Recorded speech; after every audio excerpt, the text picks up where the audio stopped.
Hola, buenos días a todos. Mi nombre es Kevin Acosta y voy a ser el encargado de llevar a cabo la exposición de este webinar que lleva por título el que vemos en pantalla, Nueva regulación del impuesto sobre el incremento del valor de los terrenos de naturaleza urbana, que podemos delimitar bien por su acrónimo, el que vemos en pantalla, o bien también es conocido como la plusvalía municipal. A lo largo del desarrollo de esta webinar intentaremos desarrollar tanto las características principales del impuesto como los cambios normativos propiciados por la reciente sentencia del Tribunal Constitucional que declaró como inconstitucional el método de cálculo objetivo de la base imponible del impuesto y que ha terminado por cristalizar en la aprobación del Real Decreto 26/2021 de 8 de noviembre, donde se modifican los preceptos declarados inconstitucionales y se llevan a cabo otra serie de modificaciones que a continuación veremos. Así, lo primero para entrar en calor con esta webinar sería ver el índice sobre el que vamos a movernos. Un primer punto, previo al primer punto, hablaremos de la normativa que incide sobre este impuesto, sobre la plusvalía municipal. En segundo lugar, en primer punto, para ser más correctos, veremos las características del impuesto, haciendo mención al hecho imponible, supuestos de no sujeción y exenciones, sujetos pasivos, base imponible, tipo de gravamen de bien gestión del impuesto. En un segundo punto, hablaremos de la inconstitucionalidad declarada del método de cálculo objetivo, viendo cuáles han sido las sentencias más importantes. En tercer lugar y último, veremos la nueva regulación del impuesto y las modificaciones que ha sufrido a raíz del Real Decreto Ley de 26/2021 de 8 de noviembre, como decíamos anteriormente. Pues bien, lo primero que debemos hacer es hablar precisamente de la normativa que regula este impuesto, donde nos encontramos con dos normas. Por un lado, la propia norma reguladora del impuesto, es decir, el Real Decreto Legislativo 2/2004 del 5 de marzo, por el que se aprueba el texto refundido de la Ley Reguladora de las Haciendas Locales. Y en segundo lugar, la norma modificadora de los artículos que contiene el texto refundido de la Ley de las Haciendas Locales que versan sobre la plusvalía municipal, que sería el ya tan mencionado Real Decreto Ley 26/2021 de 8 de noviembre. Así, a modo recordatorio, el texto refundido de la Ley de las Haciendas Locales regula la plusvalía municipal en los artículos 104 a 110. Y no podíamos dejar de hablar de la normativa reguladora del impuesto sin hacer mención, por supuesto, a las sentencias del Tribunal Constitucional, que son modificadoras de la normativa en tanto que limitan la aplicación de dicha normativa. Por un lado, tendríamos, ya las desarrollaremos, como decíamos, en el segundo punto de la webinar, pero para hacer un enunciado de ellas y por si la gente que nos está viendo quiere llevar a cabo una consulta rápida de estas sentencias, pues las dejamos aquí ya al principio de la webinar. Por un lado tendríamos la sentencia del Tribunal Constitucional 59/2017, con número de recurso 40864/2016 de 11 de mayo de 2017. En este caso se declara como inconstitucional y nulo aquellas situaciones en las que no se devenga una plusvalía real, es decir, en aquellas donde el valor de transmisión menos el valor de adquisición suponen una pérdida para el contribuyente, es inferior a cero. La segunda de las sentencias que tenemos sería la del Tribunal Constitucional 126/2019, de 31 de octubre de 2019. En este caso se declara el método de cálculo objetivo del impuesto como inconstitucional y nulo en aquellas situaciones en que la cuota generada por aplicación de este es superior a la plusvalía efectivamente real general de la transmisión de los terrenos. Y por último tendríamos la sentencia más reciente, la del Tribunal Constitucional 182/2021, de 26 de octubre de 2021, a fecha de grabación de esta webinar, que ahora mismo es 19 de noviembre de 2021, todavía no se ha publicado en el Boletín Oficial del Estado esta sentencia, pero a través de tanto del Real Decreto Ley 26/2021 como de las notas de prensa emitidas por el Consejo General del Poder Judicial, se tienen los datos de esta sentencia. Se encuentra publicada, como decimos también, en el apartado de notas de prensa del Consejo General del Poder Judicial. Así pasamos al primero de los puntos, que versará sobre las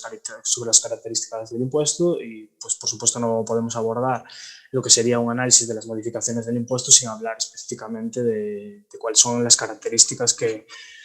se regulan en este impuesto. Por un lado, tendríamos la naturaleza del impuesto, estableciéndose que es un tributo de carácter directo, es decir, grava una manifestación directa de riqueza. Es un tributo de carácter real, grava un hecho determinado y no la renta total del contribuyente.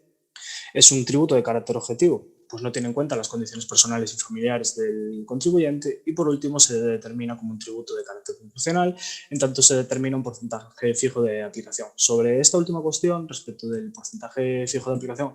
volveremos más adelante porque, bueno, a los ayuntamientos se le permite cierta libertad a la hora de regular este porcentaje fijo, y si bien se regula un porcentaje fijo, no es un porcentaje fijo para todos los años. Como decimos, lo veremos más adelante. Así, pues, una vez vistas cuáles son las características del tributo, vamos a ver pues, cuál es su hecho imponible, los supuestos de no sujeción y exenciones. Así, el hecho imponible de la plusvalía municipal se define de una manera muy simple, que es como el hecho imponible se calificará como el incremento del valor de los terrenos de naturaleza urbana, tal y como recoge el artículo 104, apartado primero del texto refundido de la Ley de las Haciendas Locales. Sin embargo, y al igual que ocurre en otras tantas figuras impositivas de nuestro ordenamiento tributario, el hecho imponible se perfila en base a exenciones y supuestos de no sujeción. Así, en el caso concreto de la plusvalía municipal, dentro de estas dos categorías, entre operaciones no sujetas, bueno, supuestos de no sujeción y operaciones exentas o supuestos de exención, son mucho más relevantes las operaciones no sujetas. De esta manera se configuran en el artículo 104 del mencionado texto refundido, que serán operaciones no sujetas a la plusvalía municipal, el incremento del valor de los terrenos rústicos, las aportaciones a la sociedad conyugal de bienes y derechos, adjudicaciones a su favor y en pago de ellas, así como las transmisiones que se hagan a los cónyuges en pago de sus saberes comunes. Y, en tercer lugar, las transmisiones de bienes inmuebles entre cónyuges o a favor de los hijos en cumplimiento de resolución judicial. Asimismo, dentro de estas operaciones no sujetas y derivada de la crisis económica del 2008, recordemos que hubo una grave incidencia sobre la red de cajas de ahorros que teníamos en España y en particular sobre el mercado inmobiliario, se instituyeron 3 nuevos supuestos de no sujeción, tanto para la sociedad de gestión de activos procedentes de la reestructuración bancaria, más conocida como Sareb, y del Fondo de Reestructuración Ordenada Bancaria, más conocida como FIO. De esta manera, y para ayudar a la transición de la estructura de cajas que tenemos en España a un sistema bancario mucho más centralizado, bien por la absorción de las entidades financieras más potentes de estas entidades de cajas, o bien por la reconversión de las propias cajas hacia sociedades financieras o bancarias, se incluyeron por el legislador los siguientes 3 supuestos de no sujeción. Por un lado, las aportaciones o transmisiones realizadas a la Sareb. Por otro lado, las aportaciones o transmisiones realizadas por la Sareb a entidades participadas directa o indirectamente por ella en al menos un 50% del capital. Y, por último, las aportaciones o transmisiones que se produzcan del FROB a los fondos de activos bancarios. Por su lado, como decíamos, hay 2 vías de perfilamiento del hecho imponible del impuesto. La otra sería las operaciones exentas, donde distinguimos entre aquellas exenciones que tienen el carácter de objetivo y aquellas exenciones que tienen el carácter de subjetivo. Así, son exenciones objetivas, la constitución y transmisión de derechos de servidumbre, es decir, las objetivas versan sobre un hecho concreto y particular. La primera de ellas sería la constitución y transmisión de derechos de servidumbre. La segunda sería la transmisión de bienes que formen parte del conjunto histórico-artístico o hayan sido declarados individualmente de interés cultural. La tercera, las transmisiones realizadas por personas físicas con ocasión de la dación en pago de la vivienda habitual del deudor hipotecario o garante del mismo. Y, en cuarto lugar, también estarán exentas las transmisiones de la vivienda en que concurran los requisitos anteriores, realizadas en ejecuciones hipotecarias, judiciales o notariales. Así, la otra parte, como decimos, de los supuestos de exención serían aquellas que tienen el carácter de subjetivo, es decir, que se configuran en función de quién o quiénes son los intervinientes en la realización del hecho, acto o contrato que origina la obligación de contribuir. En este caso, se exime de la integración de la base imponible del impuesto a los incrementos de valor cuando la obligación de contribuir recaiga, bien sobre un órgano del Estado, bien sobre la Cruz Roja Española, bien sobre entidades benéficas o bien sobre personas o entidades exentos por tratados o convenios internacionales. Una vez determinado qué es lo que grava el impuesto y lo que no, vamos a establecer quiénes son los sujetos pasivos del mismo, distinguiéndose el artículo 106 del mencionado texto refundido entre 2 tipos de transmisiones y un sujeto para cada una de ellas. Así, bueno, como distinguimos o como vemos en el esquema de la diapositiva, se configurarán como sujeto pasivo del impuesto en las transmisiones a título lucrativo la persona o entidad receptora del bien o derecho, y en las transmisiones a título oneroso aquella persona o entidad que transmita el bien o derecho. Asimismo, sobre estas últimas transmisiones a título oneroso se realiza una apreciación, y es que si el transmitente es una persona física no residente en España, se configura para el pago del impuesto un sustituto que será la persona o entidad receptora del bien o derecho. Así pasamos a hablar ahora pues, al probablemente punto más relevante de esta webinar, que sería que versa sobre la base imponible del impuesto. En este punto debemos hacer una apreciación, y es que como más adelante vamos a hablar un poco más de manera específica del nuevo método de cálculo real, que ya lo ven en pantalla, pues bueno, simplemente vamos a pasar ahora por encima de él y más adelante pues veremos más en concreto la regulación de los artículos 107.5 y 104.5 del texto refundido. Así, bueno, la base imponible de este impuesto se determina actualmente, bajo la nueva regulación, a través de dos métodos de cálculo. Por un lado, un método de cálculo objetivo, regulado en el artículo 107, apartados de 1 a 4 del texto refundido de la Ley de las Haciendas Locales, en cuya base imponible será igual al valor del terreno. Ponemos entre paréntesis tres consideraciones, bueno, tres conceptos, ¿no? Que serían el impuesto sobre el valor añadido, el impuesto sobre transmisiones patrimoniales y actos jurídicos documentados, y por otro lado el justiprecio, que ahora mismo desarrollaremos. Este valor del terreno será de aplicación las reducciones que considere el ayuntamiento, y por otro lado será de aplicación sobre este valor del terreno los coeficientes aplicables al periodo de generación recogidos en el artículo 107.4 del texto refundido. Así, debemos, como decimos, la apreciación que se realiza respecto del valor del terreno, es decir, el paréntesis que tenemos ahí respecto del valor del terreno, deriva de la normativa o el precepto regulado en el artículo 107, apartado 2 del texto refundido, que establece que para las transmisiones de terreno se empleará el valor consignado a efectos del IBI, pudiendo los ayuntamientos reducir este valor hasta un 15%. Se valorarán de igual manera el hecho de elevar plantas en edificios o terrenos sin implicar la existencia de un derecho real de superficie, es decir, para la transmisión de terrenos y para la elevación de plantas en edificios o terrenos sin implicar la existencia de un derecho real de superficie, se determina por el método de cálculo objetivo que el valor del terreno será el consignado en el impuesto sobre bienes inmuebles, es decir, el valor catastral de dicho terreno. Así se distingue este valor del terreno de, bueno, estas situaciones del caso en que se lleva a cabo la transmisión o constitución de derechos reales de goce limitativos del dominio. En este caso se valorará el terreno en función de la valoración que se haya dado en el impuesto sobre transmisiones patrimoniales y actos jurídicos documentados. Es decir, en función de la valoración que se haya hecho del usufructo, derecho de uso de habitación, etcétera, en el impuesto ahora mencionado. Por último, en el caso de que la transmisión del terreno derive de una expropiación forzosa, se estará el valor del terreno en función del justiprecio determinado en el procedimiento de valoración correspondiente. Sobre esta cuestión no hay mucho más que decir. El justiprecio tiene un procedimiento de valoración y el valor del terreno será pues, el que corresponda pues, al porcentaje sobre dicho valor. Por otro lado, respecto de las reducciones aplicables por cada ayuntamiento, se podrá establecer, determinada norma, que se podrá establecer una reducción de la valoración del valor catastral del terreno a efectos del impuesto cuando ésta derive de una valoración colectiva de carácter general, siempre y cuando dicha reducción no exceda el 60% y dicha reducción no provoque que el nuevo valor catastral reducido sea inferior al valor catastral del terreno previo a la valoración colectiva general. Así, el segundo método de cálculo que veíamos es el método de cálculo real, que como decimos ya desarrollaremos en profundidad los artículos reguladores del mismo, pero bueno, es un método de cálculo de valor real. Cuando se valora de manera real una operación, es un método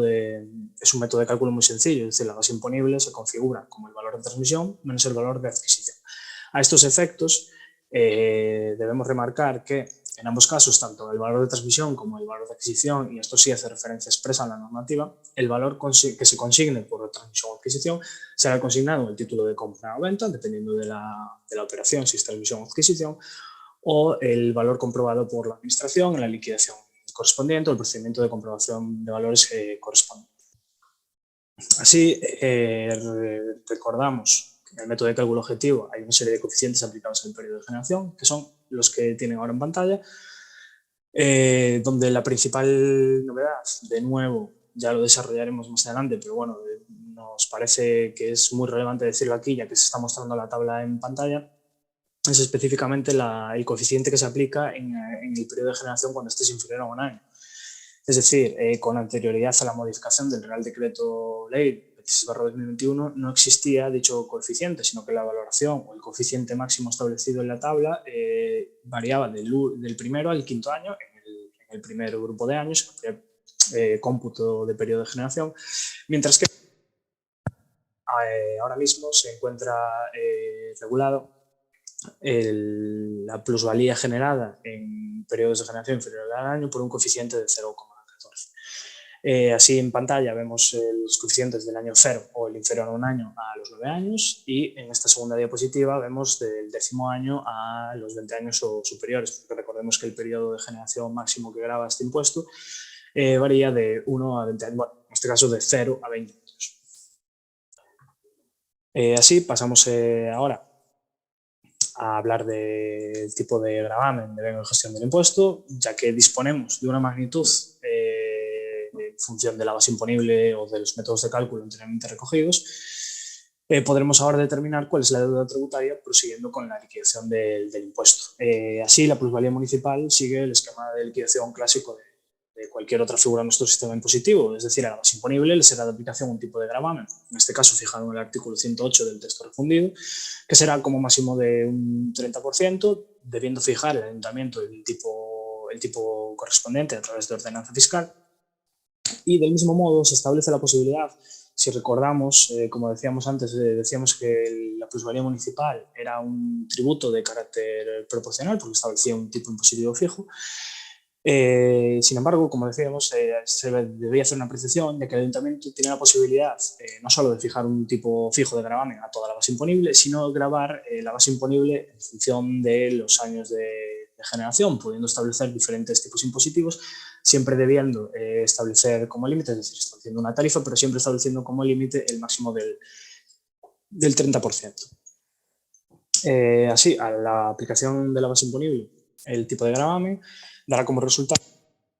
la cuota integral del impuesto, siendo la cuota líquida, es decir, el siguiente paso en la liquidación, el resultado de aplicar a dicha cuota íntegra las bonificaciones aprobadas por el ayuntamiento y que podrán ser reguladas con un máximo del 95% de la cuota íntegra. Debemos hacer especial mención a que las bonificaciones únicas y exclusivamente serán aplicables en el momento en que el ayuntamiento las regula a través de una ordenanza fiscal. Así, en cuanto al devengo del impuesto, se distinguen dos supuestos diferenciados. Por un lado, cuando se transmite la propiedad del terreno, ya sea a título oneroso o gratuito, por causas inter vivos o por causa mortis causa, el devengo se producirá en la fecha de transmisión del terreno. Así, cuando se constituya, el segundo supuesto sería que cuando se constituya o transmita cualquier derecho real de goce limitativo del dominio, se estará a la fecha de devengo a la fecha que tenga lugar la constitución o transmisión. Por último, debemos hacer una mención en cuanto a la gestión del impuesto, es decir, a las obligaciones formales que derivan de la plusvalía municipal, que se basa en los siguientes puntos. Por un lado, puede fijarse la obligación de presentar autoliquidación, debiendo ser de nuevo el ayuntamiento encargado a través de la ordenanza fiscal de regular este tipo de consideraciones. Así, con carácter general, para los hechos intervivos, se deberá presentar esta autoliquidación a los 30 días desde la fecha de devengo en que se produzca el devengo del impuesto. Perdón. En los actos mortis causa se establecerá como periodo para presentar la autoliquidación 6 meses prorrogables por otros 6, siempre y cuando se determine, se solicita a través se solicite dicha prórroga desde la fecha de devengo. En el caso de no existir obligación de autoliquidación, el ayuntamiento debe emitir la liquidación correspondiente al impuesto a los plazos establecidos y, por supuesto, siempre salvaguardando la prescripción general de contribuir de 4 años. Asimismo, se establece como obligación para el contribuyente que éste deberá comunicar al ayuntamiento en la transmisión de terrenos o derechos de goce cuando deriven de actos intervivos realizados a título lucrativo. De igual modo, se establece la obligación de declarar y justificar en caso de inexistencia de plusvalía real, es decir, cuando se establezca que no ha existido plusvalía real en la transmisión, es decir, valor de transmisión menos valor de adquisición, dando como resultado un resultado negativo, existe obligación de presentar una declaración al ayuntamiento donde se determine precisamente que la cuota del impuesto es negativa por aplicación del método, que la base imponible del impuesto es negativa por aplicación del método de valoración real, y por otro lado se debe justificar dicha inexistencia, que como veíamos anteriormente, los valores de transmisión o adquisición se deberán,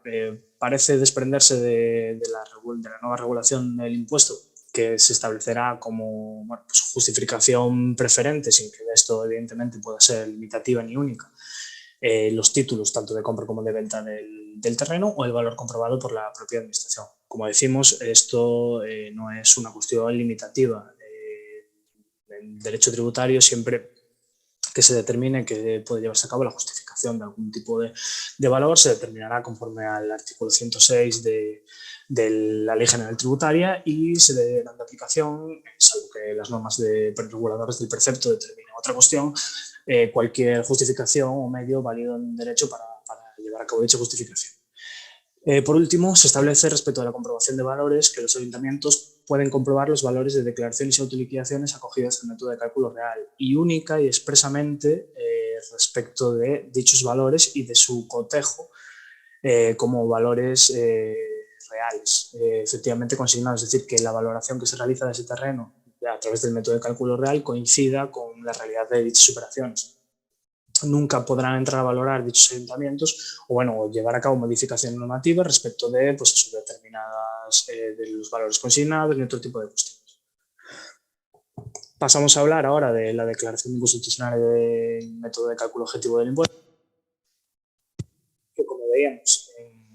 al principio en el índice, pues se divide a través de las 3 declaraciones de inconstitucionalidad,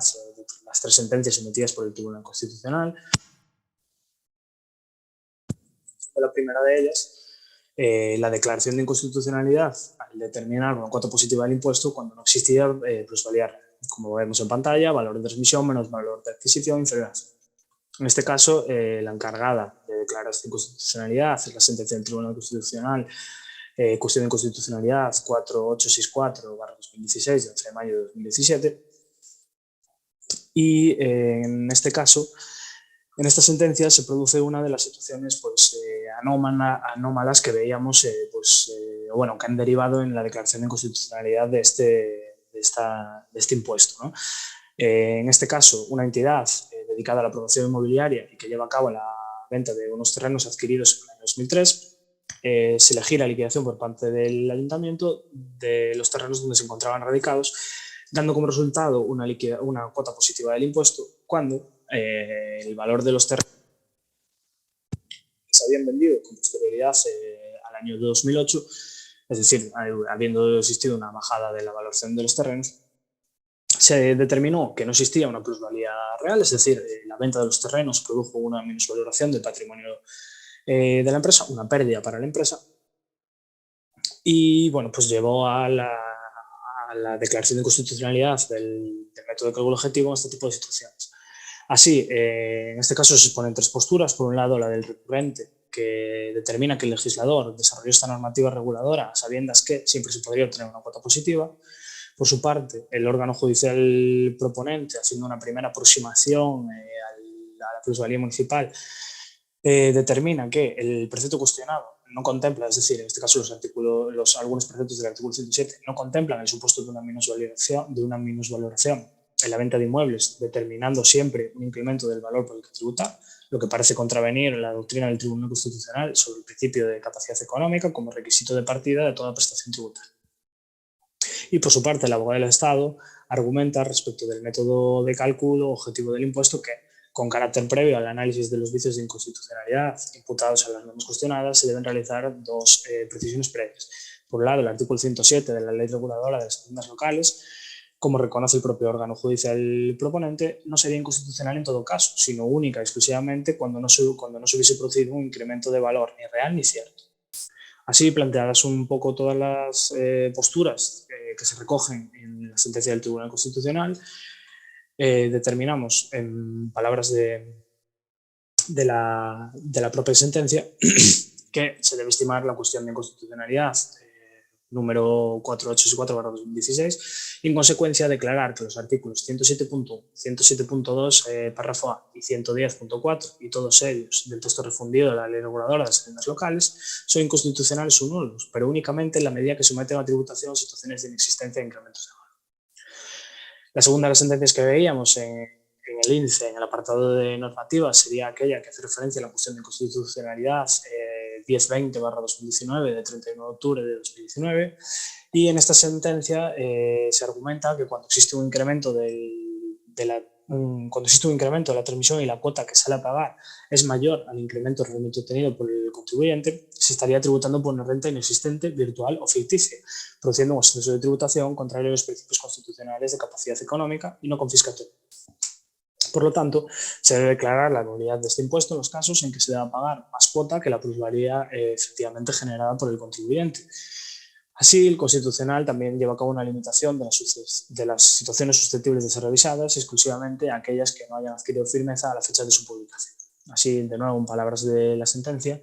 por consiguiente, en aquellos supuestos en los que es de aplicación de la regla de cálculo prevista en el artículo 107.4, recordemos que es el porcentaje anual aplicable al valor catastral del terreno en el momento de devengo, se deriva un incremento de valor superior al efectivamente obtenido por el sujeto pasivo, la cuota tributaria resultante en la parte que exceda el beneficio realmente obtenido se corresponde con el gravamen ilícito de una renta inexistente, en contra del principio de capacidad económica y de la prohibición de confiscatoriedad, que deben operar, en todo caso, respectivamente, como instrumento legitimador del gravamen y como límite. Así, la tercera de las sentencias que vamos a analizar es la nueva o reciente sentencia del Tribunal Constitucional, que en este momento declara como inconstitucionales de manera total y, por supuesto, nulos los artículos 107.1, 107.2, párrafo cuarto, párrafo segundo y 107 apartado cuarto. Así, la sentencia del Tribunal Constitucional determina que el método de cálculo objetivo del impuesto es inconstitucional independientemente de que exista o no incremento del valor del terreno o este sea mayor o menor a la cuota resultante del mismo. Por tanto, es plenamente nulo. Así, de nuevo, en palabras de la mencionada sentencia, en consecuencia, el mantenimiento del actual sistema objetivo y obligatorio de determinación de la base imponible, por ser ajeno a la realidad del mercado inmobiliario y de la crisis económica, y por tanto, al margen de la capacidad económica grabada por el impuesto y demostrada por el contribuyente, vulnera el principio de capacidad económica como criterio de imposición, por lo que carece ya de sentido exigir obligatoriamente el gravamen en función de la cuantía de un incremento objetivo, basando su legitimidad constitucional en razones de practicabilidad ante una pretendida dificultad para determinar la existencia y cuantía del incremento del suelo urbano transmitido, cuando esta dificultad forma parte hoy de la mecánica de aplicación de este impuesto. Así pasamos, como decimos, al último punto de la webinar, donde vamos a ver las modificaciones introducidas por el Real Decreto Ley 26/2021. Así, en el desarrollo de esta webinar se ha realizado con la legislación actual vigente, con lo cual este último punto pues puede resultar un poco repetitivo con lo anteriormente dicho. Básicamente vamos a reproducir aquellas novedades que se han ido introduciendo en el primero de los puntos, como veíamos, en las características del impuesto, pero bueno, creemos que puede aportar un valor el hecho de reunir y resumir las modificaciones en un único apartado y centrarse específicamente en reproducir efectivamente los cambios normativos. Así, las modificaciones introducidas por dicho Real Decreto las vamos a agrupar en 6 y son las siguientes. Por un lado, se adapta el impuesto a la jurisprudencia anterior del Tribunal Constitucional cuando la cuota del impuesto era superior a la plusvalía generada. Cuando hablamos aquí de anterior, la jurisprudencia anterior del Tribunal Constitucional, hablamos evidentemente de las dos primeras sentencias que declaran la nulidad parcial del método de cálculo objetivo del impuesto, y esta adaptación al impuesto se realiza a través de una regla de salvaguarda, con la finalidad de evitar que la tributación por este impuesto pudiera en algún caso resultar contraria al principio de capacidad económica, estableciéndose para ello un nuevo supuesto de no sujeción regulado en el apartado quinto el nuevo apartado quinto del artículo 104, con la siguiente redacción. No se producirá la sujeción al impuesto a las transmisiones de terrenos, respecto de los cuales se constate la inexistencia del incremento de valor, por diferencia entre los valores de dichos terrenos en las fechas de transmisión o adquisición. Como veíamos en el método de cálculo real, se determinará en función de los diferentes valores de transmisión o adquisición. Para constatar la inexistencia, si continúa o prosigue el precepto para constatar la inexistencia de incremento de valor como valor de transmisión o de adquisición del terreno, se tomará en cada caso el mayor de los siguientes valores, sin que estos efectos puedan computarse los gastos o tributos que graven dichas operaciones. El que conste en el título que documente la operación o el comprobado, en su caso por la administración tributaria. Es decir, como pues eso ya hemos ido desarrollando a lo largo de la webinar, haciendo especial hincapié en esta cuestión, parece determinar la norma que como justificación preferente, sin que esto sea limitativo ni mucho menos, de cualquier justificación a través de cualquier medio válido en derecho, que se instituya el título de documentación pues, de adquisición o de venta de dicho terreno como, eso, como mecanismo preferente de justificación de la valoración del terreno. En segundo lugar, la segunda de las modificaciones sería la introducción de un nuevo método de cálculo basado en la plusvalía real generada. El método de cálculo se basa tanto en la hora reproducido, artículo 104, apartado quinto, que es el que regula la valoración del método real por la diferencia entre el valor de transmisión y de adquisición, y la aplicación de este método se recoge en el artículo 107, apartado quinto, que si recordamos en la diapositiva de la base imponible del primer punto de la webinar, establecíamos precisamente que esos dos preceptos eran los reguladores del método de cálculo real. Así, el artículo 107, apartado quinto del mencionado texto refundido, dispone lo siguiente. Cuando, a instancia del sujeto pasivo, conforme al procedimiento establecido en el artículo 104.5, se constate que el importe del incremento del valor es inferior al importe de la base imponible determinada con arreglo a lo dispuesto en los apartados anteriores, es decir, al método de cálculo objetivo de este artículo, se tomará como base imponible el importe de dicho incremento de valor. Esto es un galimatías ininteligible para una persona que lo desarrolla, lo habla de esta manera, lo lee, pero bueno, podemos resumirlo en que siempre y cuando sea instancia del sujeto pasivo, es decir, se determina como método optativo de valoración, pero siempre y cuando sea el contribuyente o el sujeto pasivo del impuesto el que lo promueva, que en el caso de que se determine por este que ha existido o no ha existido, mejor dicho, una plusvalía real por las diferencias entre valor de transmisión o adquisición, se tomará como base imponible el importe de dicho incremento de valor. Es decir, no solamente y exclusivamente cuando se determine que no existe una plusvalía, sino cuando esta plusvalía es positiva, la plusvalía real por transmisión menos adquisición, es positiva, pero inferior a la valoración que se realiza a través del método de cálculo objetivo. De esta manera, se dispone que el contribuyente podrá escoger entre el método de cálculo objetivo o el método de cálculo real a su conveniencia. Es decir, si el método de cálculo objetivo determina, imaginemos, por poner un ejemplo, una base imponible de 100.000 euros y el método de cálculo real nos determina una base imponible de 50.000 euros, podremos acogernos tanto a uno como a otro. Evidentemente, el contribuyente en la potestad o en el ejercicio de sus derechos escogerá aquel en el cual se lleve una menor renta o incidencia fiscal, es decir, aplicaríamos el método de cálculo real por ser el de menor importe. Así, en tercer lugar, la tercera de las modificaciones es que se determina la posibilidad de que los ayuntamientos corrijan a la baja la base imponible del impuesto hasta un 15%, modificando el artículo 107 del texto refundido e introduciendo pues, esa precisa salvaguarda que establecíamos. Cuando los ayuntamientos lleven a cabo una revisión de la valoración catastral del inmueble y se determine un valor catastral superior, se podrá corregir hasta en un 15%, siempre y cuando debemos recordar que es muy importante que esto sea recogido en las ordenanzas fiscales de cada uno de los ayuntamientos. En cuarto lugar, la cuarta modificación es que se sustituyen los porcentajes anuales aplicables por unos coeficientes máximos establecidos en función del número de años transcurridos desde la adquisición del terreno. Como decíamos a la hora de exponer en pantalla dichos coeficientes, se establecían en la anterior regulación coeficientes de 1 a 5 años, de 10 a 15 y de 1 a 5, de 5 a 10, de 10 a 15 y de 15 a 20. Para ello se establecía un coeficiente máximo a aplicar en cada uno de los respectivos años y, sin embargo, ahora lo que se hace, si recordamos la tabla que veíamos, es establecer un coeficiente para cada uno de los años transcurridos. Debemos hacer mención aquí precisamente, bueno, la última de las modificaciones que vemos en pantalla, la número 6, que es que ahora se graban las plusvalías por un periodo inferior con un coeficiente del 0,14. Es decir, bueno, nos estamos saltando aquí el punto 5, pero bueno, como estamos hablando de los coeficientes, vamos a reunirlos todos en el mismo apartado.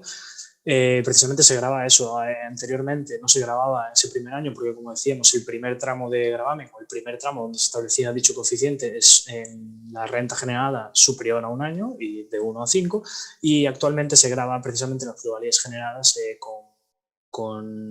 en un periodo inferior al año, precisamente para evitar, entendemos nosotros, o bueno, entiende el legislador, precisamente para desincentivar lo que sería la especulación en el mercado inmobiliario. Así ya hemos visto, bueno, pues en este caso nos hemos saltado la quinta, la cuarta y sexta modificaciones que realiza el Real Decreto Ley. Pasamos ahora a la quinta, que se establece que para los casos donde derivado del supuesto de no sujeción por inexistencia de plusvalía no se determina una cuota a pagar, se establece un mecanismo de comprobación para los ayuntamientos. Como decíamos ya en la base imponible, bueno, no, en la gestión tributaria, en la gestión del impuesto, perdón, se establece una nueva potestad de comprobación para los ayuntamientos, exclusiva y limitativa respecto de aquellas cuestiones meramente de comprobación de que los valores consignados por el contribuyente se ajusten a los valores reales. Así, se determina en los apartados 4 y 8 del artículo 110 lo siguiente. Los ayuntamientos quedan facultados para establecer el sistema de autoliquidación por el sujeto pasivo, que llevará consigo el ingreso de la cuota resultante de aquella dentro de los plazos previstos en el apartado 2 de este artículo. De dichas autoliquidaciones y sin perjuicio de las facultades de comprobación de valores declarados por el interesado o el sujeto pasivo a los efectos de lo dispuesto en los artículos 104.5 y 107.5, el ayuntamiento correspondiente solo podrá comprobar que se han efectuado mediante la aplicación correcta de las normas reguladoras del impuesto, sin que puedan atribuirse valores, bases o cuotas diferentes de las resultantes de las normas. En ningún caso podrá exigirse el impuesto en régimen de autoliquidación cuando se trate de los supuestos del artículo 107.2a, párrafo 3. Así continúa el apartado 8 del mencionado artículo. Con arreglo a lo dispuesto en el artículo 8, las administraciones tributarias de las comunidades autónomas y de las entidades locales colaborarán para la aplicación del impuesto, en particular para dar cumplimiento a lo establecido en los artículos 104.5 y 107.5, pudiendo suscribirse para ello los correspondientes convenios de intercambio de información tributaria y de colaboración. Es decir, se incentiva de esta manera pues,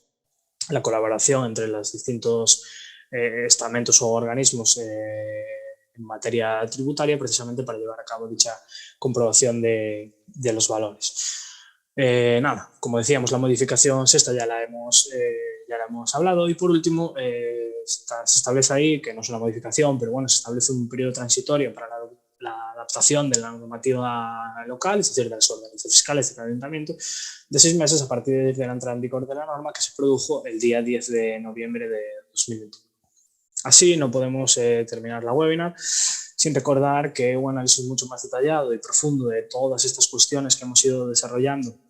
a lo largo de la exposición se realizan en la guía paso a paso sobre la nueva regulación de la plusvalía municipal, publicada por la editorial College en colaboración con el Departamento de Documentación de Iberley, del que formo parte.